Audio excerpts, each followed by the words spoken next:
نحمده ونصلي على رسوله الكريم اما بعد. اصول الحدیث کے ہمارے دروس چل رہے ہیں جس میں آج 7واں درس انشاءاللہ تعالیٰ کرتے ہیں کور.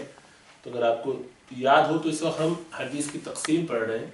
مختلف انداز سے حدیث کی تقسیم کی گئی ہیں اور راویوں کی تعداد کے حوالے سے ہم نے ایک حدیث ڈسکس کی تھی اور اب پچھلے کچھ عرصے سے ہم راویوں کے خواص کے حوالے سے بات کر رہے ہیں کہ راوی کا کیا درجہ ہے, کیا مقام ہے, کتنا صحیح ہے, کتنا ضعیف ہے, اس کا درجہ کتنا اونچا ہے, کتنا نیچا ہے. اس بنیاد پر حدیث کے کتنے سارے تقسیم ہیں وہ چل رہی ہیں. اور اس پہ ہم نے جب تقسیم کی تھی تو اگر آپ کو یاد ہو تو اس میں حدیث کی دو تقسیم ہے, حدیث مقبول اور حدیث مردود. مردود وہ ہے جس کو ریجیکٹ کر دیا گیا ہو اور اسی کی مزید کلاسیفیکیشن چل رہی ہے. حدیث مقبول وہ ہے کہ جو قبول کی جائے گی. تو قبول ہم جتنی ہے وہ ساری کور کر چکے ہیں اور حدیث مردود کی بات چل رہی تھی. اس میں پھر ہم نے کہا تھا کہ دو طریقے سے حدیث مردود ہو جاتی ہے. یا تو اس کے اندر قطع ہو, یعنی کوئی سخت, جسے کہنے سخت کا مطلب گر جانا, کوئی راوی بیچ میں سے گر گیا تو ہو جائے گی. اور دوسرا یہ ہے کہ راوی کے اوپر کوئی کرٹیسزم ہو کہ بیچ میں راوی ہے ہی نہیں, وہ تو سخت ہو گیا. اور تعن راوی کیا ہے کہ راوی کے اوپر کسی نے کوئی کرٹیسزم کیا ہوا, اس کے اوپر کوئی تنقید کی ہوئی, اس پر اس کو کہا ہو کہ بھئی یہ اس پر یہ الزام ہے کہ یہ جھوٹا ہے, اس پر یہ الزام ہے کہ یہ من گھڑت باتیں کر دیتا ہے, اس پر یہ الزام ہے کہ اس کا حافظہ خراب ہے, یا اس میں کوئی اور وجہ ہے, تدلیس کرتا ہے یا کوئی اور چیز ہے. اس طرح کی چیزیں اگر ہوں گی تب بھی راوی کا کریکٹر کوسچن ہو جائے یا راوی بیچ میں سے حذف ہی کر دیا جائے, غائب کر دیا جائے, تو ان ساری صورتوں میں حدیث مردود ہو جائے گی. اس کی پھر بہت ساری اقسام چل رہی تھی. راوی کے ہٹ جانے کی وجہ سے جو کمزوری ہوگی, راوی کے گر جانے کی وجہ سے, اومٹ ہو جانے کی وجہ سے جو حدیث میں کمزوری آئے گی, اس کے پھر دو حصے تھے. ایسا ہو, ایسا گرنا ہو کہ جو بڑا واضح ہے, آپ کو صاف پتہ چل گیا. مثال کے طور پہ ایک صحابی کہیں کہ میں نے اللہ کے رسول صلی اللہ علیہ وسلم سے یہ حدیث سنی ہے, وہ صحابی, لیکن ہم یہ جانتے ہیں کہ جب یہ واقعہ ہوا تھا وہ بہت چھوٹے تھے اور انہوں نے ڈائریکٹ سننا ان کا شاید ان کو یاد نہ ہو, بلکہ اصل میں انہوں نے وہ واقعہ بعد میں کسی سے سنا, یا اس وقت وہ پیدا نہیں ہوئے تھے, بعد میں پیدا ہوئے. جیسے عبداللہ بن زبیر رضی اللہ تعالیٰ عنہ, وہ مدینے میں پیدا ہوئے. مدینے میں سب سے پہلے جو اولاد پیدا ہوئی مسلمانوں کے گھروں میں وہ عبداللہ بن زبیر رضی اللہ تعالیٰ عنہ. اب وہ اگر یہ کہیں کہ میں نے اللہ کے رسول صلی اللہ علیہ وسلم سے یہ بات سنی اس زمانے میں, یا آپ کو یہ کرتے ہوئے مکہ میں دیکھا, تو ظاہر بات ہے وہ بات انہوں نے ڈائریکٹ نہیں سنی بلکہ اپنی خالہ سے سنی ہوگی, غالباً حضرت عائشہ سے رضی اللہ تعالیٰ عنہ, یا کسی اور سے سنی ہوگی, کسی اور صحابی سے سنی ہوگی. تو وہ اگر بیچ میں ایک واسطہ مس ہو جائے تو یہ, یا کوئی تابعی یہ کہے کہ میں نے اللہ کے رسول سے سنا, حالانکہ وہ تابعی کسی صحابی سے سن کے ہی اللہ کے رسول صلی اللہ علیہ وسلم کے ذریعے تک حدیث پہنچایا گیا یا بات پہنچایا گیا. تو چین میں ایک آدھ جگہ کوئی موٹی سی بات آ جائے, سمجھ میں آ جائے گا. میں کہوں کہ اگر امام بخاری کی حدیث سے میں کتاب پڑھ رہا ہوں, اس میں لکھا ہوا ہے کہ بھئی امام بخاری کہتے ہیں اللہ کے رسول نے فرمایا, تو ظاہر بات ہے امام بخاری اللہ کے رسول سے نہیں ملے. بیچ میں بہت سارے راوی omit کیے ہیں خالی آسان کرنے کے لیے, چیز کو سمپلیفائی کرنے کے لیے. تو وہ وہاں پہ واضح ہوتا ہے راوی کا گرنا. جہاں واضح ہو جائے وہاں اتنا بڑا مسئلہ نہیں ہوتا, وہ ہمیں پتہ چل جاتا ہے, ہم اس کو آئیڈینٹیفائی کر لیتے ہیں اور بڑے آرام سے, ہم سے مراد ہے کہ محدثین آئیڈینٹیفائی کر لیتے ہیں اور حدیث کے بارے میں حکم لگا دیتے ہیں کہ یہ صحیح ہے کہ ضعیف ہے. ضعیف ہوتی ظاہر بات ہے, ریجیکٹڈ حدیث کی بات ہو رہی ہے. اس میں پھر بہت ساری مختلف تقسیم تھی, متصل, مسند, معلق, مرسل, معضل اور منقطع. دو راوی چلے جائے تو معضل ہو گیا, منقطع اگر بیچ میں سے کوئی راوی کہاں کٹ گیا, کس جگہ, کس درجے میں راوی غائب ہوا ہے بیچ میں, اس سے اس بنیاد پر یہ مختلف چیز ہو جائے گی. متصل اس میں وہ ہے کہ جو حدیث مقبول کی قسم ہے, کہ جو کنیکٹڈ ہے, کہ جو مستقل اوپر تک ہے. اور جس طرح مسند ہے کہ وہ بھی کنیکٹڈ ہوتی ہے. وہ تفصیل ہم پہلے ڈسکس کر چکے ہیں, اس کو اور سے دیکھ لیجیے گا. اب ہم بات کریں گے ایسا راوی کا ایسا گرنا, بیچ میں سے راوی کا ایسا غائب ہو جانا کہ جو واضح نہ ہو.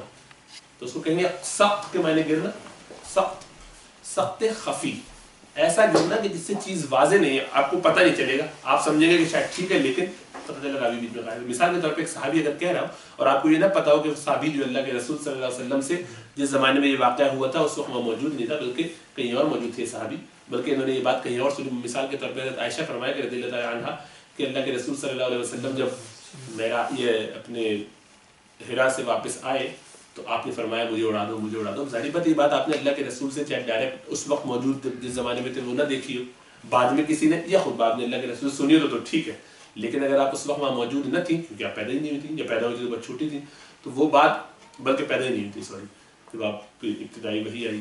تو اب یہ بات یقیناً آپ نے کسی اور صحابی سے سنی تو ان کا واسطہ چونکہ آپ نے نہیں دیا. عام آدمی کو ہو سکتا ہے بات سمجھ میں نہ آئے یا پتہ ہی نہ چلے، تو وہ اس مسٹیک کو معلوم نہیں کر سکے گا. یہ آج کے زمانے میں ایسے سمجھ لیجئے ہم سب ایک ہی زمانے میں ہیں. میں کہوں کہ مجھ سے کامران نے یہ بات اس دن کہی تو آپ کہہ سکتے ہیں کہ ہاں اس کامران کے ساتھ ملاقات بھی ہے، یہ جانتے بھی ہیں، دوستی بھی ہے، سب کچھ ہے، تو اس کا مطلب یہ ہے کہ شاید انہوں نے سنا ہی ہو. لیکن یہ یقین ہونا کہ واقعی سنا ہے کہ نہیں، اس کے لیے تحقیق چاہیے ہوگی.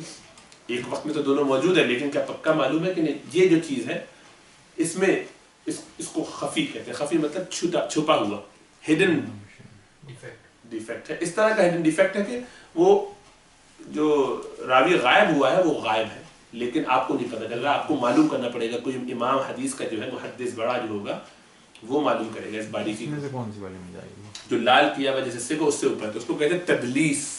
اس کے لیے جو اصطلاح استعمال ہوتی ہے وہ تدلیس کی. تو آج اسی کو پڑھیں گے. تو سخت راوی جو ہم بات کر رہے تھے تو اس میں تدلیس ایک ایسی چیز ہے کہ جو کی جاتی ہے. تدلیس کا مطلب کیا ہے؟ دلس یدلس تدلیسا. اس کا مطلب یہ ہوتا ہے دھوکہ دینا، چھپا دینا، مال کو صحیح طریقے سے بیان نہ کرنا، اوپر کچھ دکھانا، دینا کچھ اور. اس کھجور کی ڈیلنگ ہوئی ہے اندر کچھ اور، جو ہمارے سودے میں بعض اوقات لوگ کرتے ہیں، جو بہت ہی خطرناک بات ہے، بہت بڑا گناہ ہے. بلکہ آج جو ہم سورت اس کے بعد پڑھیں گے سورہ مطففین، تو اس کے اندر بھی اسی طرف اشارہ بھی ہے. اور ہم جانتے ہیں کہ حضرت شعیب علیہ السلام کی قوم کو اسی کا عذاب بھی، ایک ان پہ عذاب کی وجہ یہ بھی تھی کہ وہ ناپ تول میں کمی کیا کرتے تھے. تو خفیہ طور پر خاموشی کے ساتھ بغیر وضاحت کے ایک راوی اپنے سے اوپر کسی راوی کو غائب کر دے اور اس سے اوپر والے سے بیان کرے، حالانکہ اس سے اس کی ملاقات ہوئی ہو یا ملاقات نہ ہوئی ہو، دونوں ایک وقت میں ہو. جیسے ہم ایک دوسرے کی بات کر کے کوٹ کر دیں آگے، لوگ کہیں گے ہاں یہ موجود تو تھے، ان کی کلاسز میں جایا کرتے تھے، فلاں شیخ کے پاس انہوں نے ان کے دورس اٹینڈ کیے ہیں. تو اس کا مطلب یہ کہ ان سے سنا ہوگا. اگر آپ یہ کہہ رہے ہیں کہ میں نے ان سے سنا ہے تو مجھے یہ مغالطہ لگ سکتا ہے کہ ہاں انہوں نے سنا ہوگا. آپ مثال کے طور پہ کہہ دیں کہ شیخ احمد سعد نے یہ بات اس دفعہ فرمائی تھی، یہ شیخ سلیم دورات نے یہ بات فرمائی تھی، شیخ ابراہیم برودی صاحب نے یہ اس دن فرمایا تھا. تو آدمی کہے گا ہاں بھائی تو جاتے ہیں ان کے دروس میں، ہو سکتا ہے سنا ہی ہو. لیکن یہ تحقیق ہونا کہ جب یہ فرمایا تھا اس وقت آپ وہاں تھے کہ نہیں تھے. آپ اپنی سند کو، اپنی چین کو، اپنی بات کو مضبوطی دینے کے لیے کسی بڑے آدمی کا ریفرنس اس لیے دے رہے ہیں کیونکہ وہ آدمی وزندار ہے، اس کا کریکٹر ہے، اس کا حافظہ زبردست ہے، وہ لوگوں میں بڑا مشہور و معروف ہے. اس کا نام سنتے ہی لوگ کہتے ہیں انہوں نے بیان فرمایا، بہت بڑی بات ہے. اوزاعی نے کہا کیا بات ہے، صحیح ہے نا. سفیان ابن عیینہ فرما رہے، بڑی بات ہے. امام حسن بصری کا قول ہے وہ، تو آدمی فوراً جو ہے سمجھنے لگتا ہے. بیچ میں پتہ چلا کہ آپ نے جس سے سنا ہے وہ بالکل ہی ایک کمزور آدمی تھا جس کے بارے میں پتہ چلا کہ کبھی کبھی وہ جھوٹ بھی بول دیتا تھا. تو ایسا کر کے بعض اوقات لوگوں نے یہ کیا کہ احادیث کو اپنے زمانے ہی کسی بڑے امام کے نام سے بیان کر دیا، یا ان سے ڈائریکٹ نہیں سنا، بیچ میں کوئی اور واسطہ تھا. وہ اس طرح کی مختلف چیزیں وہ کرتے رہتے ہیں. اس کو کہتے ہیں تدلیس کرنا. حدیث کی اصطلاح میں تدلیس کرنا. تدلیس کا مطلب یہ جو کرنے والا ہے اس کو مدلس کہیں گے. کیا کہیں گے؟ مدلس. اور جو حدیث جس کے اوپر تدلیس کی گئی ہے اس کو مدلس، مفعول کا وزن ہوگا مدلس. تو حدیث مدلس کہلاتی ہے وہ جس پہ بندہ مدلس کرنے والا جو ہے وہ تدلیس کرتا ہے. اس کی بھی کچھ تقسیمیں کی گئی ہیں. مثال کے طور پہ یہ سند میں بھی کیا جا سکتا ہے. یہ برابری کرنے کے لیے ایک بڑے امام کو چھوٹے امام کے برابر کرنے کے لیے کچھ ایسا مقابلہ اپنے شیوخ میں سے، اپنے ٹیچر میں سے، بیچ میں سے کوئی بریک ہے اس کے حوالے سے ہو گیا، کوئی ایک کی جگہ دو کی بات کر دی. اسی طرح شہروں کے حوالے سے، خاموشی سے، کچھ مختلف چیزوں سے اس کو کیا جا سکتا ہے. تو اس کو جلدی جلدی دیکھ لیتے ہیں کہ کیا کیا تقسیم ہے. بہت تفصیل اس کی ضرورت نہیں ہے ہمیں سمجھنے کی، لیکن تھوڑا سا اندازہ ہو جائے اس کی کچھ اقسام جو فرمائی. تو وہ کیا ہے؟ تدلیس الاسناد کیا ہے؟ سند میں تدلیس کر دینا، اور اسی کو تدلیس الاسقاط بھی کہتے ہیں کہ گرا ہوا ہے اور اس پھر بھی آپ نے کیا. اب نیریٹر نے کیا کیا؟ کسی راوی نے اپنے ساتھ والے راوی سے، کسی اور راوی سے جو اس زمانے میں موجود ہے، جس سے یا تو اس کی ملاقات ہوئی ہی نہیں لیکن وہ راوی بڑا ہے، اس کے نام سے کیا کہتے ہیں فلاں نے بیان کیا. مثال کے طور پہ اس وقت موجودہ زمانے میں آپ جان سکتے ہیں کہ کعبے کے امام ہیں، فرض کریے، جو آج کل جو شیخ جو سب سے بڑے شیخ الشیوخ ہوں گے، جو سب سے بڑے ہیں عالی شیخ جو ہیں، یا شیخ جو بھی ہوں، ابن باز فرض کرے زمانے میں تھے، یا آپ انڈیا میں چلے جائیں تو آپ کو جناب صورتی صاحب یا کوئی اور بڑے ابھی ریسنٹ زمانے میں جو ہے ابو الحسن علی ندوی صاحب یا اور کسی، اب ہم سارے لوگ ان کے زمانے میں زندہ تھے. اور میں ان کے نام سے کوئی حدیث بیان کر دوں، یہ حدیث مجھے انہوں نے بیان کی، اچھا وہ تو بہت بڑے امام تھے، تو آدمی جو ہے فوراً دوسرے پہ یہ امپریشن قائم کر سکتا ہے کہ میری حدیث بڑی مضبوط ہے، سند اس کی بڑی مضبوط ہے، دوسرا اس پر اعتماد کر لے گا۔ آج کے زمانے میں تو چونکہ یہ چیز خالی میں سمجھانے کے لیے کہہ رہا ہوں آج کے حوالے سے تاکہ بات سمجھ میں آ جائے، ورنہ اس کی ضرورت محسوس نہیں ہوتی، اس لیے کہ وہ کتابوں میں لکھی جا چکی ہیں احادیث۔ لیکن پرانے زمانے میں آپ اندازہ کیجیے جب حدیثیں ساری اچھی طریقے سے جمع ہو رہی ہیں، اپنی کسی حدیث کو بڑے امام سے بیان کر دینے کے بعد اگلا فوراً یہ کہے گا یار وہ تو آدمی بہت ہی ٹرسٹ وردی ہیں، ان کے بارے میں تو کوئی بہت زیادہ کوشچن کرنے کی ضرورت نہیں ہے۔ لیکن ہوا یہ کہ اس نے ان سے نہیں سنی، یہ خود بھی ٹھیک ہے وہ بھی ٹھیک ہے، لیکن بیچ میں جس سے اس نے سنی ہے وہ آدمی گڑبڑی، وہ ٹھیک نہیں، اس کا حوالہ دیا نہیں، خاموشی سے اس کو غائب کر دیا کیونکہ ایک ہی زمانے میں تھے۔ تو یا تو اس سے ملاقات ہی نہیں ہوئی ایک زمانے میں ہونے کے باوجود، لیکن ملے تو لیکن سے یہ والی حدیث نہیں سنی یا کوئی حدیث نہیں سنی، یا ان سے اور حدیثیں جو سنی یہ پرٹیکولر حدیث نہیں سنی۔ تو اس طرح کی تین پاسبلٹیز ہو گئی، ہے تو دونوں ایک زمانے کے لوگ، لیکن یا تو ان سے ملاقات ہی نہیں کی، ہے ایک زمانے میں کہ یہاں ہے وہاں، یا ملاقات کی لیکن ان سے حدیث بالکل نہیں سنی، یا حدیثیں سنی ان سے، استاد بھی ہیں ان کے، لیکن یہ والی حدیث نہیں سنی باقی سنی، اسی میں وہ بھی لپیٹ دی خاموشی سے اپنی حدیث کو مضبوط کرنے کے لیے، تاکہ لوگ جب سنیں گے تو ہاں یہ سننے تو جاتا تھا ان سے حدیث سے، اس کا مطلب ہے سنی ہی ہوگی جب کہہ رہا ہے تو یہ تو پھر وہ راوی اس میں پھر نکال لیتے ہیں، کیونکہ اوروں نے کس طرح روایت کی ہے تو پتہ چلا کہ اس مجلس میں تو خالی یہی تھے، انہوں نے وہاں پہ موجود نہیں تھے، یا وہ وقت ایسا تھا یہ اس وقت تو حج کرنے گئے ہوئے تھے، یا یہ فلاں جگہ پر تھے، تو یہ کیسے ہوگا؟ تو تھوڑا سا اب یہ کیسے کرتے ہیں علماء، یہ محدثین کا کام ہے، اسی لیے وہ امام کہلاتے ہیں۔ احادیث کے اندر جرح و تعدیل والے اور اس طرح کے والے جو ان کی احادیث کے محدثین ہیں وہ باریکیوں میں جا کے ان کو نکالتے ہیں اور پھر بتاتے ہیں چھان چھان کے، اسی لیے ان کی کتنی بڑی خدمت ہے آپ اندازہ کر سکتے ہیں کہ لاکھ سے زیادہ لوگوں کی زندگیاں پوری چھان کے انہوں نے رکھ دی، ٹھیک ہے، جنہوں نے روایتیں کی۔ جی تو اس کی وجہ سے حدیث ریجیکٹ ہو جائے گی، اس لیے ہو جائے گی کہ آپ کو حدیث کی صحیح ہونے میں شرط کیا ہے، حدیث کی صحیح ہونے میں شرط کیا ہے کہ چین کنیکٹڈ ہو، تو آپ نے کنٹینیو نہیں کی ہوئی، آپ نے بیچ میں سے بندہ ہٹا دیا تو آپ کا خود کوسچنیبل ہوگا نا، آپ جب بیچ میں سے دھوکہ دے رہے ہیں جانتے بوجھتے دے رہے ہیں یا انجانے میں دے رہے ہیں، غلطی سے دے رہے ہیں یا ویسے دے رہے ہیں، یا اس لیے دے رہے ہیں کہ اپنی حدیث کو مضبوط کرنے کے لیے، اگرچہ وہ صحیح بھی ہو۔ اب ہم آپ کو اگر اجازت دے دیں، آپ تو ٹھیک آدمی ہیں، آپ نے ایسا کر لیا، لیکن جو آدمی ٹھیک نہیں ہے اس کا کیا کریں گے؟ تو آپ کے پاس کوئی کرائٹیریا نہ ہوا نا، پھر آپ ان لوگوں کی بنیاد پہ فیصلہ کریں گے۔ تو اگر آپ کو یہ ٹول دے دیا جائے کہ آپ تو سچے ہیں، آپ تو سچے آدمی سے صحیح بات ہی کر رہے ہوں گے، لیکن اس کی جو ویکنس بیچ میں آئی ہے کیونکہ آپ نے اسے ڈائریکٹ نہیں سنا، جو یقین آپ کو ان سے ڈائریکٹ سننے کی بنیاد پر حاصل ہوتا وہ تو نہیں ہوا، یہ تو آپ اس آدمی سے سن رہے ہیں، ہو سکتا ہے کہ اس نے جھوٹ کہا کہ انہوں نے یہ بات کہی، آپ کو کیسے پتا چلا کہ اس نے صحیح کہا؟ آپ تو اس پر ٹرسٹ کریں۔ کیٹیگری ہونی چاہیے نا پھر کہ ایک تو omitted but still connects، نہیں تو حدیث اس میں آئے گا، اس میں ایک چیز آئے گی، تفصیل وہ بتاؤں گا ابھی انشاءاللہ تعالیٰ۔ بعض ایسے لوگ ہیں کہ جن کا مقام اتنا اونچا ہے کہ اگر انہوں نے تدلیس کی ہو تو انہوں نے اس کو امید یہ ہوتی ہے کہ اور جگہوں سے ویریفائی کر کے بیان کر دیا ہے، تو ان کے بیان کی وجہ سے اگرچہ حدیث سے مدلس ہی ہوگی وہ اس کے باوجود، لیکن اس میں بہت ساری چیزیں قابل قبول ہوتی ہیں، کیونکہ اس کو کوریبریٹو ایویڈنسز جو ہے اور جو دوسرے سپورٹیو ایویڈنسز ہیں وہ اس کو ایسا مضبوط کر دیتے ہیں کہ آپ کو تسلی ہو جاتی ہے کہ نہیں ٹھیک ہے، اگرچہ حدیث میں ہے تدلیس کی گئی ہے لیکن ہمیں اندازہ ہے کہ چونکہ اور طرق سے بھی آگے اس سے اور مضبوط ہو گئی ہے، یا قرآن کی کسی آیت کے مطابق ہے یا دین کے کسی مسئلے کے مطابق ہے، ائمہ کا اس کے بارے میں اتفاق ہے یا کوئی بھی وجہ، وہ ایک الگ بات ہے۔ ہم تو ایک اصولی بات یہ کر رہے ہیں کہ ایسا کرنے سے اس میں یہ ڈیفیکٹ آ جائے گا، وہ جو 5 کیٹیگریز ہیں، 5 کنڈیشنز ہیں حدیث کے صحیح ہونے میں، وہ اس میں نہیں پائی جائے گی، ٹھیک ہے نا؟ تو اس بنیاد پر ہم اس کو کہیں گے کہ یہ حدیث مردود میں جائے گی۔ اچھا، اب مثال کے طور پہ یہ حدیث ہے کہ ابو اسحاق سبیعی وہ کہتے ہیں کہ میں نے برا بن عازب سے سنا۔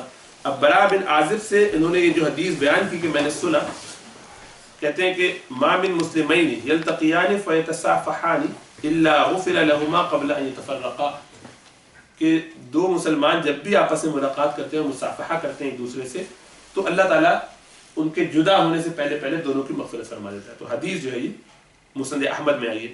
اب ابو اسحاق سبیعی جو ہے یہ حدیث بیان کرتے ہیں، کہتے ہیں کہ وہ خود بھی ثقہ ہے، بہت ہی زیادہ احادیث انہوں نے روایت کی ہے، بڑے ہائی درجے کے ہیں، لیکن اس حدیث کے اندر وہ کہتے ہیں کہ میں نے برا بن عازب سے، یہ حدیث برا بن عازب سے روایت ہے کہ انہوں نے فرمایا، گویا یہ تاثر دے رہے ہیں کہ انہوں نے ڈائریکٹ ان سے سنی ہو، انہوں نے اور حدیثیں ان سے سنی ہیں لیکن یہ حدیث ان سے نہیں سنی. اس میں انہوں نے عن کا صیغہ استعمال کیا کہ عن، یہ نہیں کہا کہ سمعت، یہ نہیں کہا کہ میں نے ڈائریکٹ سنا، بلکہ یہ کہا کہ عن براء ابن عازب صحابی رسول، میں نے براء ابن عازب سے روایت ہے. اب روایت کس نے کی یہ نہیں کہا کہ میں نے یا کسی نے. اس کو کہتے ہیں عن کرنا، عن کر کے بات کرنا. یہ نہیں کہنا کہ حدثنا سمعنا سمعت، ایسی کوئی بات نہیں کی، بلکہ عن کر کے بات کی. تو یوں کر کے حدیث بیان کر دی. اب لوگ جانتے ہیں کہ انہوں نے براء بن عازب سے بہت ساری حدیثیں بیان فرمائی اور یہ خود بہت بڑے امام ہیں. اب اس بنیاد پر اس حدیث کے اندر ایک کوشچن پیدا ہو گیا کہ انہوں نے ڈائریکٹ شاید یہ حدیث سنی ہو، لیکن دوسری جو ابن ابی دنیا کی جو روایت ہے اس سے پتہ یہ چلا کہ یہ حدیث اصل میں انہوں نے ابو داؤد اعمیٰ سے سنی ہے. اور ابو داؤد اعمیٰ جو ہے وہ محدثین کے نزدیک متروک ہیں، ریجیکٹڈ ہیں، بالکل ہی تھرڈ کلاس نیریٹر ہے، اللہ معاف فرمائے. تو ان کی حدیث جب بھی آئے گی بیچ میں نام بھی آئے گا تو نیریشن ریجیکٹڈ ہو جائے گی. تو انہوں نے ان کو اومٹ کر کے ڈائریکٹ ان سے بیان کر دیا. تو ایسا لوگ کرتے ہیں. بہت ساری اس کی وجوہات ہیں، وہ بھی ہم وہاں چلیں گے کہ کیا وجوہات ہوتی ہیں. اس طرح کے الفاظ ان پہ استعمال کیے کہ جیسے کہ وہ متہم جو آگے آئے گی کہ ان پر جھوٹ کا بھی ہے کہ وہ جھوٹ بولتے ہیں. اس طرح کی تک کی بات ان کے بارے میں موجود ہے، ابو داؤد اعمیٰ کے بارے میں. تو اس وجہ سے حدیث ایکچولی تدلیس میں چلی گئی، کیونکہ بڑے راوی نے اس چھوٹے بیچ میں سے راوی کو حذف کر کے اوپر سے اور جو بڑا تھا اس کا تذکرہ کر کے بیان کر دیا. تو اس طرح بھی حدیث تدلیس میں چلی جاتی ہے، حدیث مدلس کہلاتی ہے. یہ ناپسندیدہ ہے، بہت زیادہ ناپسندیدہ، ایسا کرنا، ایسا نہیں کرنا چاہیے. حدیث تدلیس تسویہ بھی کیا جاتا ہے. تدلیس کی ایک اور قسم جو ہے تدلیس تسویہ، کہ شیخ صاحب کا نام آپ نے اس لیے نہیں کیا کہ وہ یا تو ضعیف ہے یا چھوٹا ہے، بلکہ بڑے بڑے لوگوں ہی کا خالی نام لے لیا اس میں، اور کمزور شیوخ کا تذکرہ اس میں سے اومٹ کرتے گئے تاکہ لوگوں کو یہ امپریشن رہے کہ میں بڑوں ہی سے روایت کرتا ہوں. ایک امیج رہے، ایک بات رہے، حدیث کی کا وزن برقرار ہے. ظاہر بات ہے ایسی حدیث کا بھی بیان ہونا ٹھیک نہیں ہے. اب اس میں جو انہوں نے یہ حرام ہے اس طرح کی حدیث، کہ جیسے وہ آئی نا حدیث کے ولید بن مسلم حدیث کی سند بیان کرتے ہوئے کہتے ہیں کہ ہم سے اوزاعی نے بیان کیا، انہوں نے نافع سے سنا. حالانکہ ان کو یہ کہنا چاہیے تھا کہ اوزاعی نے ہم سے بیان کیا، انہوں نے عبداللہ بن عامر سے سنا، انہوں نے نافع مولا ابن عمر سے سنا. تو بیچ کے راوی عبداللہ بن عامر کو اس لیے حذف کر دیا کہ یہ جو ہے بہت کمزور راوی ہے، ضعیف ہے. تو ان کو راوی کو نکالنے کی وجہ سے ذرا سا، تو اب آپ نے کیا کہ حدیث میں سارے لوگ ایک کلاس ہیں، ایک بندہ ذرا ہلکا ہے، اس کو ہٹا کے پوری حدیث کو ایک کلاس بنا دیا. صحیح نا؟ اب یہ کیسے معلوم ہو؟ یہ اس کے لیے دوسرے طرق. اسی لیے آپ نے دیکھا ہوگا کہ جب لوگ حدیثیں بیان فرماتے ہیں، امام بخاری یہ لوگ کیا کہتے ہیں کہ میں نے ایک حدیث کے بارے میں کوشش کرتے ہیں کہ 10 12 چین سے اس کو سیکھ لیں. ایک حدیث کے لیے پھر اتنا لمبا سفر کریں گے. پتہ چلا اس کے پاس، اچھا اس سے بھی سن لیتا ہوں، اس کے پاس جس کے پاس بھی وہ حدیث ملے گی. اب سن لیا آپ نے، لکھ لیے، یاد ہے آپ کو، ضرورت نہ. کوشش کرتے تھے 10 12 چین ایک حدیث کی مل جائے تاکہ ان کو کراس ریفرنس کرتا رہوں، چیک کروں کہ کون سی ٹھیک ہے. تو پتہ چلا کہ یہ سب تو یہ کہہ رہے ہیں، جہاں اس نے جو ہے ایک آدمی نے اضافہ کیا تو وہ یہ ٹھیک نہیں ہے. یہ کیسے کیا؟ اس تو ہائی لیول کے لوگوں کے خلاف جا رہا ہے یا میجورٹی کے خلاف جا رہا ہے، تو وہ اس کا کوشچن. تو یہ چیزیں نکالی ہی اس طرح جاتی ہیں جب آپ کو بہت سارے اینگل سے آپ اس کو کور کر لیتے، کراس چیک کرنا جسے کہہ سکتے ہیں کسی درجے میں. پھر کسی طرح سے وہ لوگوں کے بارے میں پوچھتے ہوں گے تم نے کس سے سیکھی، تم نے کس سے سیکھی، اس وقت کون کون تھا وہاں پہ. بالکل، اور وہ ساری چیزیں جمع کرتے ہیں. اب آپ ایک دفعہ 2 دفعہ کتنا جھوٹ کریں گے، کتنی اپنی طرف سے بات بنائیں گے، تو اندازہ ہو جاتا ہے. جہاں پتہ چلا کہ او اس نے ان کو جب یہ حدیث بیان کی تھی تو ان کو تو یہ بات کہی تھی کہ میں نے اس سے سنی. انہوں نے امام مسلم جا کے میں تمہیں کیسے انہوں نے بتایا کہ جناب یہ ایسے کر کے بیان کرتا ہے. اوہ تو یہ آدمی 2 نمبر ہی ہوئے. کمزور والے نے ہو سکتا ہے اوپر سے سارا کچھ جھوٹ منسوخ کر دیا ہو، آپ نے وہ امٹ کر دیا تو جھوٹی بات ہو گئی. بالکل، اسی لیے بہت ضروری ہے کہ ایک چیز بالکل ویریفائڈ ہو. جب ہم یہ کہتے ہیں کہ اس سے زیادہ روبسٹ سسٹم دنیا میں نہیں ہو سکتا جو حدیث کی ویریفیکیشن کے لیے علماء نے ڈیوائس کیا. اللہ نے انسپائر کیا ان کو اس بات سے، اللہ تعالیٰ نے ان کے دلوں میں یہ بات ڈالی. تو پھر تدلیس القطع، اب یہ جو بڑا کامن ہے، اس میں کیا ہے؟ حدثنا اخبرنا تو نہیں کہا، حدثنا مطلب ہم سے بیان کیا، اخبرنا ہمیں خبر دی، ہمیں بتایا. تو اس طرح کے صیغے استعمال کیے جاتے ہیں. یہ کیسے کیا جاتا ہے اس کی تفصیل ایک اور کسی سبق میں انشاءاللہ ڈسکس کریں گے جب حدیث کی اور اصول حدیث کی جو بقیہ گفتگو چلے گی. اب اس میں یہ ہو جاتا ہے کہ آپ یہ نہیں کہتے بلکہ خالی کہتے ہیں کہ اللہ کے رسول صلی اللہ علیہ وسلم نے فرمایا. اب آپ سے کس نے بیان کیا؟ آج کل تو ہم سب یہی کرتے ہیں. تو یہ حدیث ہے، یہ تدلیس القطع جو ہم کرتے ہیں، جو میں نے بتا رہا تھا کہ کوئی بھی آدمی کہتا ہے کہ اللہ کے رسول نے فرمایا. ابو ہریرہ سے بہت بڑا کوئی کمال کرے گا وہ تو زیادہ یہ کہتے ہیں کہ ابو ہریرہ رضی اللہ تعالیٰ عنہ سے روایت ہے کہ رسول اللہ صلی اللہ علیہ وسلم نے فرمایا. تو ایسا قطع کر دینا اب جائز ہے. اس لیے جائز ہے کہ اب یہ چیز جمع شدہ فارم میں موجود ہے, ہر ایک کو معلوم ہے کہ کس نے, یعنی ہر ایک سے مراد کا ائمہ حدیث کو معلوم ہے کہ کس حدیث کی کہاں بات ہو رہی ہے. تو اگر آپ کو نہ بھی اندازہ ہو اور آپ کو نہ بھی یاد ہو, بس آپ کو یاد ہو کہ حدیث صحیح ہے اور فلاں کتاب میں آئی ہے, تو بس کافی ہے اتنا, ٹھیک ہے. تو حدیث القطع یہ کہے بغیر کہ مجھ سے فلاں نے روایت کی, مجھ سے فلاں, پوری چین اپنی بیان نہ کرنا بلکہ ڈائریکٹ کسی کتاب کے حوالے سے یا کسی صحابی کے نام لے کر بیان کر دینا, اس کو حدیث قطع کہتے ہیں. تو اس کی تو بڑی کامن سی ایگزامپل جب ہوتی ہے, عام طور پہ محدثین کے درمیان تو یہ چیز ناپسندیدہ ہے, وہ تو ایسا نہیں کرتے جو پرانے محدثین جب جمع کرتے تھے. لیکن ظاہر بات ہے آج کے زمانے میں اس طرح کی گفتگو چل سکتی ہے. تدلیس العطف پھر کرتے, عطف کا مطلب واو لگا کے اینڈ کہہ دیا کہ میں نے سنا, شیخ کا نام لیا اور کسی اور کا بھی نام لے دیا ساتھ. تو اب اس میں یہ کرتے ہیں کہ کہا حدثنا, لیکن اس سے مراد یہ لی کہ میں نے جن صاحب کا پہلے نام لیا ان سے سنا, واو لگا کے ایک اور صاحب کا نام لیا جو بڑے امام ہیں, لیکن وہ صرف امپریشن دینے کے لیے. اس کے بارے میں ایک واقعہ ایسا لکھا ہے کہ امام حاکم, بہت بڑے امام حاکم نیشا پوری جو ہے, ان کی باقاعدہ مسند حاکم جو ہے بہت بڑے امام مانے جاتے ہیں. انہوں نے بیان کی مثال, کہتے ہیں کہ ایک حشیم, یہ حافظ حدیث ہے, انہوں نے اپنے اسٹوڈنٹ سے, اپنے تلامذہ سے طے کیا کہ آج ہم ان کی تدلیس کو قبول نہیں کریں گے. صحیح نا, حشیم کے تلامذہ نے, ان کے اسٹوڈنٹس نے, ان کے تلامذہ نے اسٹوڈنٹ سے طے کیا کہ آج ہم حشیم کو کوئی تدلیس کرنے نہیں دیں گے. آج ہم دیکھتے ہیں کہ یہ کہاں, کچھ مجھے چیک کرنے کے لیے کہ ان لوگوں کو یاد ہے, چیزیں معلوم ہے, نام وام.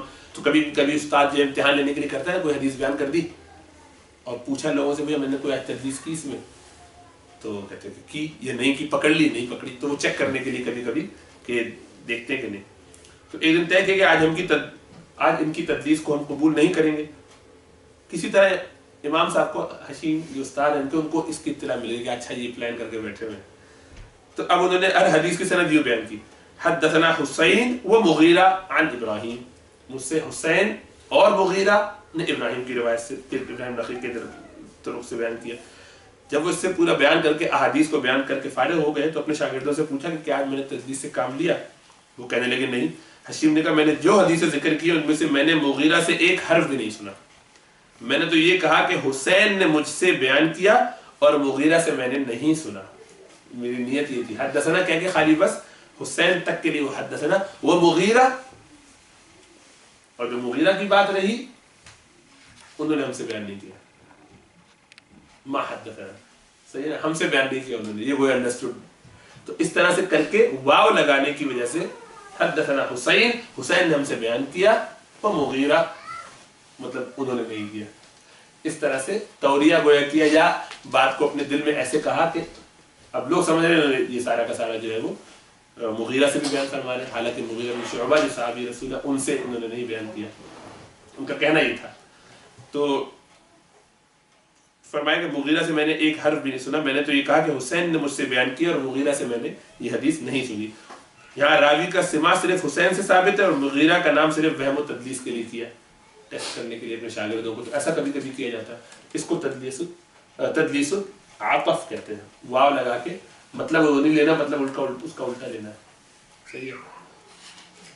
تدلیس الشیوخ, اب یہاں یہ ہے کہ یہ صاحب اپنے استاد کے غیر معروف نام, لقب یا کنیت یا کوئی ایسی چیز کا تذکرہ کریں بجائے اس کے کہ صاف صاف اس کا پورا نام لیں.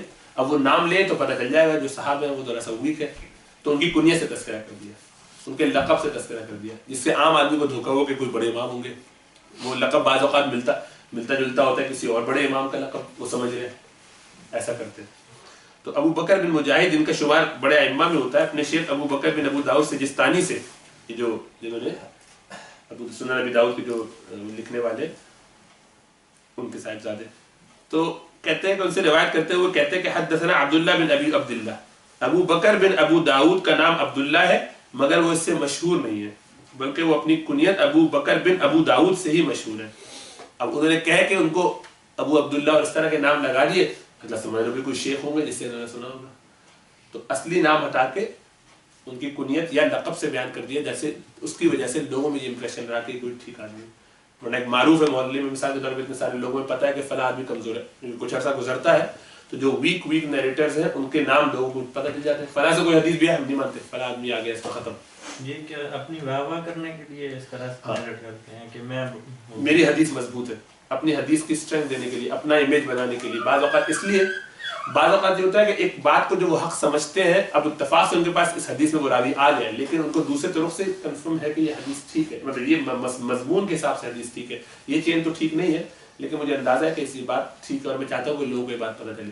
تو بعض اوقات خوش دلی سے، اچھی نیت کے ساتھ بھی بیان کر دیا، لیکن ظاہر بات ایسا کرنا نہیں چاہیے. جب ایک اصول ہے تو اصول کو فالو کرنا چاہیے. اور بعض اوقات اپنی واہ واہ کے لیے اپنا ایک امیج ہے، کیونکہ آپ کے بارے میں کبھی پتہ چل جائے کہ آپ جو ایسا کرتے ہیں تو شاید آپ کا امیج خراب ہو جائے. حالانکہ بعد میں پتہ چل جاتا ہے، لیکن اس زمانے میں چونکہ نہیں پتہ چلتا تو آپ اپنے زمانے میں ذرا وہ یہ حب جاہ کا جو ایک مرض ہے وہ بعض اوقات بڑا مشکل ہوتا ہے دل سے نکلنا. تدلیس البلدان ہے اسی طریقے سے. تو اس میں کیا کیا کہ غیر معروف شہر کا نام لے لیا، علاقے کا نام لیا، اور اس سے اشارہ آپ کو یہ کیا کہ جیسے آپ سمجھ رہے ہیں کہ کسی بڑے شیخ نے، اب ایک صاحب یہاں بیٹھے ہوئے مصر کے رہنے والے، اور یہ کہیں حدثنا فلان بالاندلس، فلاں شخص نے مجھ سے اندلس میں یہ بات بیان کی. تو اب آپ سمجھ رہے ہیں کہ اندلس کو اسپین تک گیا یہ علم حاصل کرنے کے لیے حدیث کا، کیا بات ہے. آپ یہ کہہ رہے ہیں کیمبرج میں جو ہے مجھ سے فلاں، پہلے ہمارے محلے میں کراچی میں ایک کیمبرج اسکول کھلا ہوا ہے، اس میں ایک ٹیچر رہتے ہیں جو 5ویں جماعت کو میتھس پڑھاتے ہیں، ان سے سیکھا تھا میں نے. آپ سمجھ رہے ہیں کیمبرج کے استاد سے پڑھ کے آیا ہو تو کیمبرج تک گیا بھائی، لندن میں تو رہا ہے 10 سال شاید پڑھا ہوں. تو آدمی پہ امیج یا امپریشن اپنا جھاڑنے کے لیے جیسے یعنی آکسفورڈ بروس کی ڈگری ملتی ہے، بہت سارے لوگ بولتے ہیں آکسفورڈ کی ڈگری مل گئی. ہاں بالکل ایسے ہی. تو اب پتہ یہ چلا کہ اس سے مراد یہ تھی کہ اندلس جو ہے مصر میں ایک چھوٹے سے کسی علاقے کا نام ہے. القرافہ، جو قرافہ جو جگہ ہے مصر کے اندر، اس میں کسی چھوٹے سے قریے کا نام بھی اندلس ہے، اس کے نام پہ. اب ہم یہاں سے چلے جائے تو پتہ چلا کہ یہاں پہ ایک ٹورنٹو روڈ ہے، تو آپ نے کہا میں ٹورنٹو سے ہو کے آ رہا ہوں، تو سمجھے گا کوئی شاید کینیڈا کی ٹورنٹو. تو وہ مطلب تھوڑا سا لوگوں کو یہ بتانے کے لیے کہ میں تو یہاں گیا ہوں، مصر کے کسی بڑے شہر میں، اور وہاں پڑھ کے آیا ہوں، وہاں کے شیخ سے پڑھ کے آیا، تو دھوکہ دینے کے لیے. ظاہر بات اس میں بھی مکروہ ہے کیونکہ آپ لوگوں کو غلط انفارمیشن دے رہے ہیں، غلط امپریشن دے رہے ہیں. اسی طریقے کا تدلیس المتن ہے. ظاہر بات ہے تدلیس المتن کا مطلب آگے کی بات پیچھے کر دی، پیچھے کی بات آگے کر دی. اگر ایسا کیا تو یہ کرنا تو ناجائز ہے، بالکل حرام ہے. اس سے کیونکہ آپ حدیث کے اندر فرق کر دیں گے، اگر جان بوجھ کے کریں گے تو یہ حرام ہے کیونکہ تحریف ہو جائے گی. اور تدلیس السکوت کہ جس میں آپ نے سمعت کہا، میں نے سنا، صحیح ہے نا، میں نے سنا، یا حدثنی مجھ سے کہا گیا، مجھے بیان کیا گیا، یہ کہہ کر تھوڑے وقفہ کر لیا، خاموش، سکوت. اس کے بعد کہا الاعمش. اب سننے والا سمجھ رہا ہے کہ میں نے سنا اعمش کو، یا اعمش نے مجھ سے بیان کیا، کہنا میں یہ چاہ رہا ہوں. اصل میں یہ بات نہیں ہے. میری نیت یہ ہے کہ یہ کہہ کر میں خاموش ہو گیا ہوں. ہمارے ان کے درمیان بیچ میں کئی ایک واقع ہیں، واسطے ہیں، وہ غیر معروف جو بندہ ہے بیچ میں یا ضعیف بندہ جو ہے اس کا میں تذکرہ کرنا نہیں چاہ رہا. آپ کو امیج یہ رہے گا کہ اچھا ہی کسی بڑے سے بات کر رہے ہیں. اور اس بنیاد پہ جان بوجھ کے ایسے کمزور راوی کو ہٹا دینا اور اشارہ یعنی امپریشن دے دینا کہ میں کچھ بڑا آدمی. جب آپ اس سے کہیں گے کہ یار تم تو ایسے کرنا، تو میں نے یہ نہیں کہا. بیچ میں جو راوی تھے ان کا تذکرہ میں نے کیا، آپ تک آواز سائڈ نہیں پہنچی، آپ پیچھے بیٹھے ہوں گے، صحیح نا، میں نے بات گھما دی. تو امیج آپ کو یہ دینے کی کوشش کی، امپریشن یہ دیا کہ میں تو یہ اعمش سے بیان کر رہا ہوں، بڑے امام ہیں. تو ایسا کبھی، اب جیسے کہ مثال کے طور پہ عبدالستار ہاشمی صاحب جو میرے استاد ہیں، وہ ہیں حدیث انہوں نے پڑھی ہے مولانا ظفر احمد عثمانی صاحب سے، تو ان کی سند بہت عالی ہو گئی. یہاں سے حدیث لینا کہ ایک واسطے سے آپ وہاں پہنچ گئے. اب آپ لوگوں سے ان کی ملاقات نہیں ہوئی، لیکن وہ ابھی بھی حیات ہیں اور کراچی میں عزیز آباد میں رہتے ہیں. یہ بھی بہت پڑوس میں رہتے ہیں ان کے ریحان. ان کو خیال آ گیا کبھی جا کے کراچی میں سلام دعا بھی ان سے کرایا، ملاقات بھی ثابت ہو گئی، میں مل کے آیا ہوں.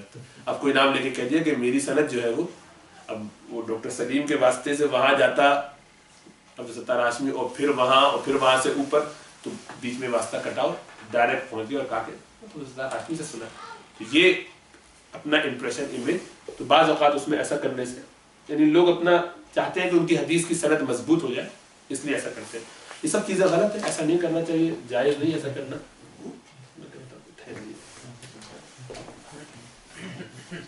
صحیح ہے نا، یہ کرنا بھی ناپسند ہے. ایک بس خاص ٹیکنیکل ٹرم جو ہے مرسل حدیث مرسل ہم پہلے پڑھ چکے ہیں، جس میں راوی اپنے سے اوپر والے راوی بیچ کے ایک راوی کو کسی کو چھوڑ کے اوپر پہنچا دیتا ہے. یعنی اگر تابعی یہ کہے کہ اللہ کے رسول نے فرمایا تو بیچ میں اس نے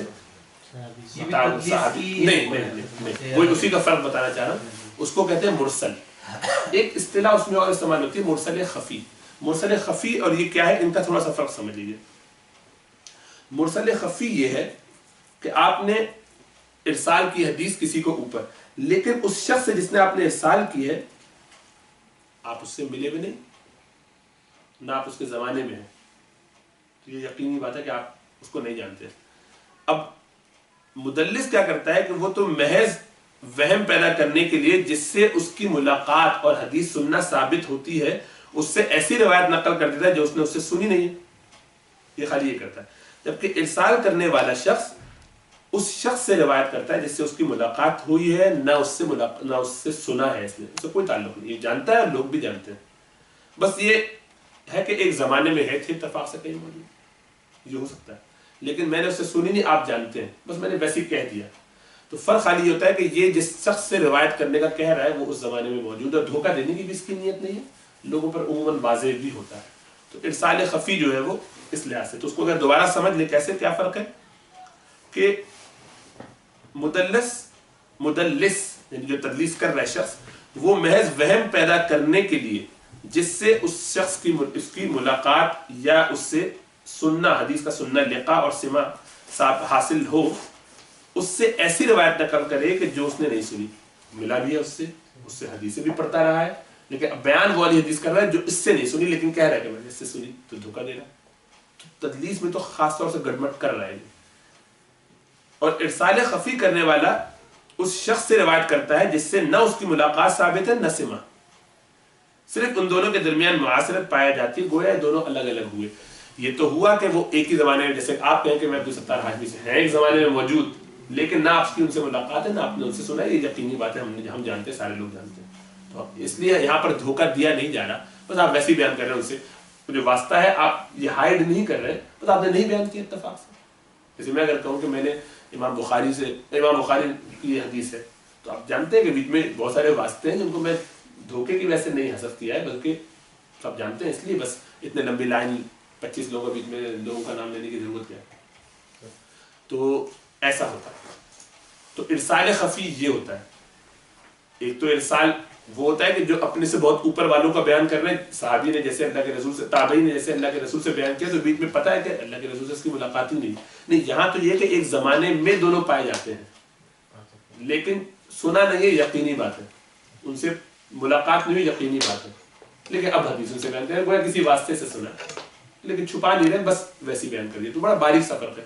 اس میں یہ ہے کہ سنتے بھی رہے ہیں، پڑھتے بھی رہے ہیں، ملاقات وغیرہ بھی ہوتی رہی ہے، لیکن دھوکہ دینے کے لیے حدیث کو اپنی مضبوط کرنے کے لیے یہ اشارہ کر دیا کہ میں نے جو ہے یہ فلاں سے سنا، یا کسی انداز سے ایسا لفظ استعمال کیا کہ بعض اوقات جھوٹ بھی نہیں ہوا، بظاہر جھوٹ نہیں ہوا، اس کو توریہ کہتے ہیں، ذہن میں کچھ سوچ کے کہہ دیا، یا آپ کو خالی کنفیوز کرنے کے لیے ایک انداز اختیار کیا اور آپ یہ سمجھنے کہ ایسا ہے اگرچہ ایسا نہیں ہے. تو اس طریقے سے کبھی کبھی تدلیس کی جاتی ہے. ظاہر بات ہے یہ بھی تدلیس کی قسم جو ہے یہ ٹھیک نہیں ہے، ایسا نہیں کرنا چاہیے. تو سقط راوی اور تعن راوی دوبارہ اس کو ریکیپ کر لیتے ہیں کہ کیا ہے. حدیث کی جو مردود قسم جو مردود کہہ جاتی ہے، جس کی بنیاد پر وہ حدیثیں ریجیکٹ ہو جاتی ہیں، اس میں دو چیزیں ہیں. یا تو راوی گر جائے گا، یا راوی کے اوپر کوئی کرٹیسزم کیا جائے گا، اس کے اوپر کوئی بلیم ہوگا، اس پہ کوئی الزام ہوگا، چاہے وہ پروف نہ ہو. بلیم وہ پروف ایسے ہی ہوگا کہ اس کے گواہیاں ہوں گی، بہت ساری آبجیکشن ہے، اس پہ آبجیکشن کی گئی ہے. وہ آئے ابھی وہاں پہ پہنچے نہیں. ابھی ہم پہلے والے حصے کو پڑھ رہے تھے کہ بیچ میں سے راوی گر جائے، سخت ہو جائے، اس کا گر جائے، تو وہ حدیثیں جو کہ گر جاتی ہیں ان میں کھلے کھلے سخت موجود ہو، اسقاط ایسے موجود ہو، ایسا گرنا ہو، بیچ میں راوی کا غائب ہونا، بریک ان دا چین ایسے ہو کہ جو بہت واضح ہو. جیسے میں نے بتایا کہ تابعی اگر یہ کہہ رہا ہو، حسن بصری کہے کہ اللہ کے رسول نے فرمایا، تو ظاہر بات ہے اللہ کے رسول کے زمانے میں تو آپ موجود نہیں تھے، تو آپ کو پتا ہے کہ یہ ارسال کر رہے ہیں، اللہ کے رسول تک بات پہنچا رہے ہیں، لیکن بیچ میں کوئی واسطہ ہے، میں اندازہ. ایک تو یہ تو واضح ہے. ایک یہ کہ واضح نہیں اس طریقے سے، اس لیے واضح نہیں کہ ایک وقت میں بیٹھے ہوئے بھی تھے، پڑھ بھی رہے ہیں ان سے، سیکھ بھی رہے ہیں ان سے، کہہ بھی دیا کہ میں نے، لیکن اتفاق سے یہ والی حدیث سنی ہوئی تھی اور اس میں خاموشی سے یہ حدیث بھی اپنی لسٹ میں شامل کر دی کیونکہ اس سے ان کی چین مضبوط ہو رہی تھی یہ اپنی بات کو مضبوط کرنے کے لیے. تو ظاہری بات ایسا تدلیس کرنا کم از کم مکروہ اور زیادہ سے زیادہ حرام دونوں درجہ ہے. اس میں تقسیم کے اوپر ہے کہ کس درجے پہ کی جا رہی ہے کس لیول پہ کی جا رہی ہے. صحیح ہے. اللہ تعالیٰ ہمیں توفیق عطا فرمائے. سمجھے چھوٹی چھوٹی چیزیں ہیں آہستہ آہستہ. بس یہ ہم خالی اسکریچ کر رہے ہیں سرفیس کو. میں جو بتانا چاہ رہا ہوں اس میں اصل میں وہ یہ کہ چیزیں تو کتنا ہم سمجھتے ہیں کتنا نہ پڑھنے والے کو آتا ہے نہ پڑھانے والے کو آتا ہے. ہم تو سب طالب علم ہیں. لیکن یہ ہے کہ بس تھوڑا سا اندازہ لگا لیں کہ کس طرح امت میں علماء کرام نے محنتیں کی ہیں محدثین نے محنتیں کی ہیں کس طریقے سے وہ ان کو لے کر چلے ہیں ان کی قربانیاں ہیں اور ان کے لیے دعائیں بھی کریں اور اپنے آپ کو اپنی اوقات میں رکھتے ہوئے علماء سے رجوع کریں تاکہ ہمیں پتہ چلے کہ دین اتنا آسان نہیں ہے کہ آپ خالی گوگل کر کے اپنے مسائل حل کر سکتے ہو.